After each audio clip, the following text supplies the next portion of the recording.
लीला के गमन मार्ग और स्वामी पद्म की प्राप्ति का वर्णन। लीला ने पूछा, देवी ये पहले ही वहां पहुंचकर देह धारणी कैसे हो गई?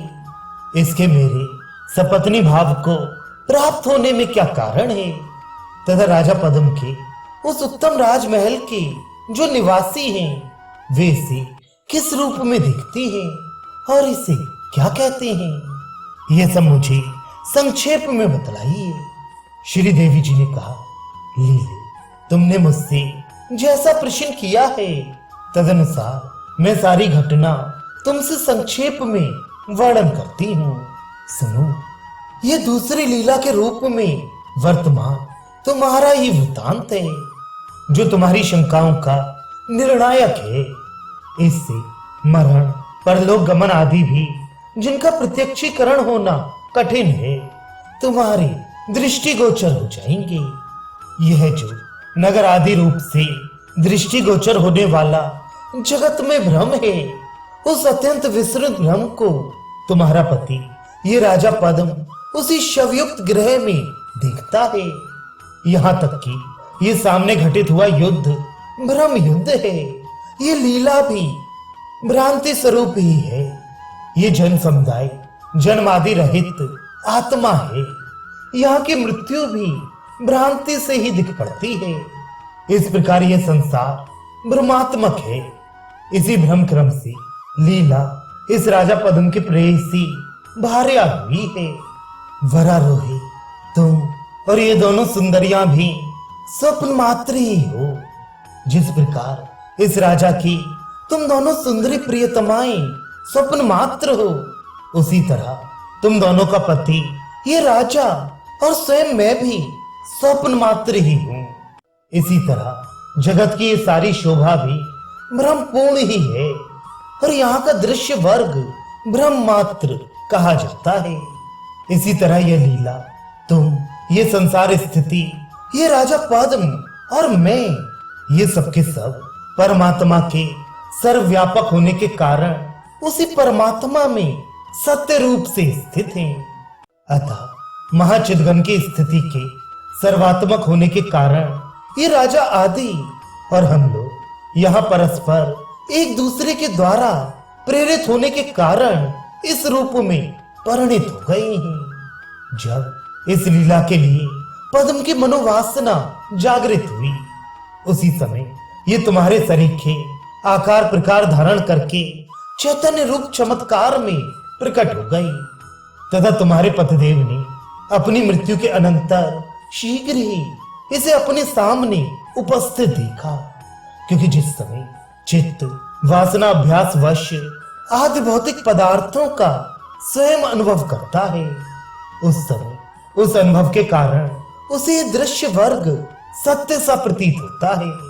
वस्तुतः है ये मिथ्या कल्पना मात्र ही, परंतु जब चित्त इस भौतिक जगत के पदार्थों का सत्य रूप से अनुभव नहीं करता, अर्थात असत समझता है, उस समय तदनुरूप दृढ़ वासनावश उसके मिथ्यात्व का निर्णय हो जाता है। ये दोनों स्त्री पुरुष जब स्वमरणानुकूल मूर्छावस्था को प्राप्त हुए, उसी समय इन्होंने पूर्व वासना के जागृत हो जाने के कारण अपने हृदय में ऐसा अनुभव किया कि ये हमारे पिता हैं, ये हमारी माताएं हैं, ये हमारा देश है, ये धन संपत्ति है, ये हमारा कर्म है, पूर्व जन्म में हमने ऐसा ही कर्म किया था। इस प्रकार हम दोनों का विवाह हुआ और इस रूप में हम दोनों एकता को प्राप्त हुए। इनका विकल्पित जन समूह भी उसी अवस्था में सत्यता को प्राप्त हुआ। जैसे स्वप्नावस्था में देखा हुआ पदार्थ सत्य सा प्रतीत होता है, उसी तरह यहाँ भी ये दृष्टांत है। लीले, इस लीला ने मैं विधवा ना हो ऐसी भावना से भावित होकर मेरी आराधना की थी, तथा मैंने भी उसे मनोनुकूल वर प्रदान किया था। इसी कारण निश्चय ही ये बालिका यहाँ पहले ही मृत्यु को प्राप्त हुई है। तुम लोग व्यष्टि चेतन हो और मैं तुम लोगों की समष्टि चेतन स्वरूपा कुल देवी हूँ। अतः सदा पूजनीय हूं। मैं अपने आप ही सब कुछ करती हूं। जब इस लीला के जीव ने इसके शरीर से उत्क्रमण करना चाहा, उसी क्षण उसने प्राणवायु के रूप में सूक्ष्म शरीर धारण कर लिया और मन द्वारा चलायमान हो मुख छिद्र से निकलकर इस देह का परित्याग कर दिया। तदनंतर मरणानुकूल मूर्छा के उपरांत जीवात्मा रूप से स्थित इस लीला ने इसी घर के आकाश में बुद्धि में संकल्पित पदार्थों को देखा। फिर यह भावनावश पूर्व देह की स्मृति हो जाने से स्वप्न की तरह ब्रह्मांड मंडल के भीतर जाकर अपने पति से संयुक्त हो गई।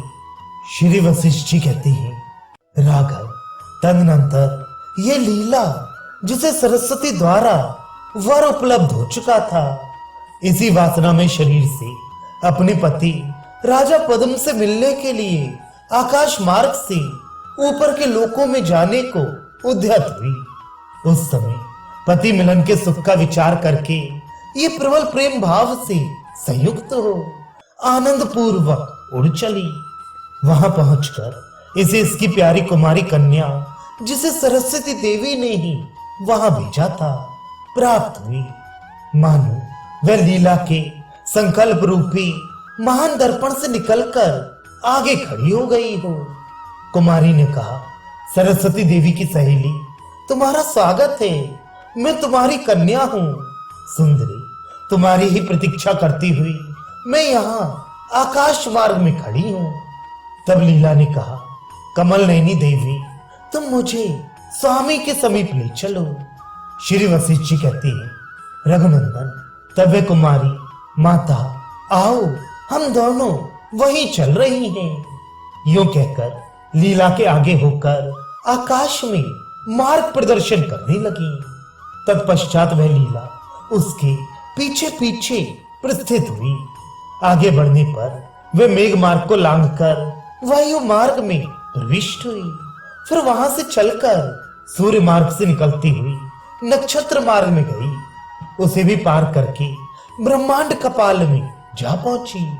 वहां जाने पर अपना चित्त मात्र ही जिसका शरीर है, वह लीला अपने हृदय में यो अनुभव करने लगी कि निश्चय ही ये सारा दृश्य अपनी कल्पना के स्वभाव से उत्पन्न हुआ भ्रम ही है। तदनंतर ब्रह्मांड के उस पार पहुंचकर वे जल आदि आवरणों को लांघती हुई आगे बढ़ने पर महान चेतनाकाश के मध्य में प्रविष्ट हुई। वे चेतनाकाश इतना विस्तृत है कि यदि अत्यंत वेगशाली गरुड़ भी उसके चारों ओर चक्कर लगाएं, तो सैकड़ों करोड़ कल्पों में भी उसके ओर छोर का पता नहीं लगा सकते। जैसे महान वन में फलों की गणना नहीं हो सकती, उसी तरह उस चेतनाकाश में लाखों क्या असंख्य ब्रह्मांड हैं, जो परस्पर एक दूसरे से अलक्षित हैं। उन्हीं में से एक ब्रह्मांड को जो सामने उपस्थित एवं विस्तृत आवरण से आविष्टित था, भेद कर वह लीला उसके भीतर प्रविष्ट हुई। ठीक उसी तरह जैसे कीड़ा बेर के फल में छेद करके उसके भीतर घुस जाता है। तदनंतर भूमंडल में राजा पद्म के राज्य अंतर्गत उसके नगर में पहुंचकर उस मंडप में प्रवेश करके वे राजा के शव के निकट स्थित हुई। इतने में ही वे कुमारी सुंदरी लीला की आंखों से ओझल हो गई। जैसे पूर्ण ज्ञान हो जाने पर माया विनष्ट हो जाती है, उसी तरह वह भी कहीं चली गई। तदुपरांत लीला शव रूपी अपने पति के मुख को देखकर अपनी प्रतिभा के प्रभाव से इस सत्य को समझ गई कि ये मेरे पतिदेव संग्राम में राजा सिंधु के हाथों मारे गए और अब इन वीर लोकों को प्राप्त होकर सुखपूर्वक सो रहे हैं। मैं भी इस प्रकार श्री देवी की कृपा से सशरीर यहाँ आ पहुंची हूं। अतः मेरे समान धन्य दूसरी कोई स्त्री नहीं है। यूं भली भांति विचार कर लीला अपने हाथ में एक सुंदर चंवर लेकर डुलाने लगी।